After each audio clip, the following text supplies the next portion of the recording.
What's up, Kool-Aids, and welcome back to Camp Nou. Today, we're going to tell you about a bunch of interesting things that you may not have known about our Europa League last 16 opponents, Galatasaray.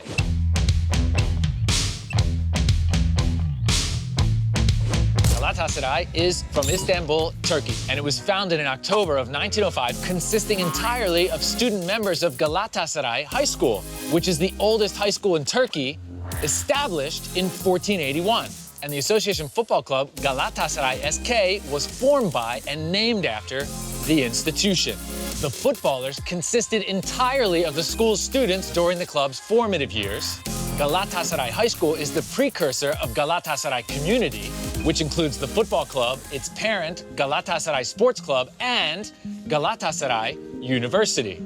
Now, the name Galatasaray means Galata Palace, as the school is located at the northern end of Galata, a medieval citadel from the 13th to the 15th centuries. Internationally, Galatasaray won the UEFA Cup and the UEFA Super Cup in the year 2000, becoming the first and only Turkish team to win a major UEFA competition. It was in that very 1999 to 2000 season that Galatasaray achieved the rare feat of completing a treble by winning the Super League, the Turkish Cup, and the UEFA Cup all in the same season. Overall, Galatasaray has some very impressive honors, including 22 league titles, 18 Turkish Cups, 16 Turkish Super Cups, 1 UEFA Cup, and 1 UEFA Super Cup, which came against Real Madrid in 2000.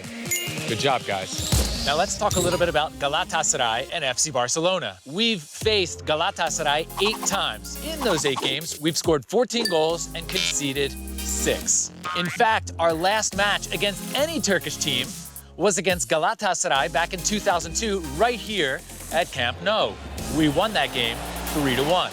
And the last time we played in Turkey, also in 2002, was a 2-0 victory for us at the Ali Sami Yen Stadium. There have been a total of 6 players who have played for both teams, including the Romanians Gheorghe Hagi and Gheorghe Popescu, the Dutchman Frank de Boer, the Mexican Giovanni dos Santos, Turkey's own Arda Turan, and last but not least, goalkeeper Iñaki Peña, who on the final day of the winter transfer market joined Galatasaray on loan until the end of this season. Why don't we talk a little bit about Galatasaray on social media, where they are quite the force. They have around 11 million followers on Facebook, Instagram, and their main Turkish Twitter account, while their English Twitter account has over 600,000 followers, and on YouTube, they have almost 2 million subscribers. The current manager of Galatasaray is none other than Domenic Torrent, who from 2008 to 2012 was an assistant under Pep Guardiola here at Barca. And former La Masia goalkeeper coach Ricard Segarra is now the goalkeeper coach at Galatasaray. Small world. Another interesting connection between Barca and Galatasaray has to do with Sergio Busquets. Busquets made his Spanish national team debut in Turkey on April 1st, 2009 at the Ali Sami Yen Stadium, which is Galatasaray's former ground. In fact, it was such a special moment for Busquets that he even tweeted about it.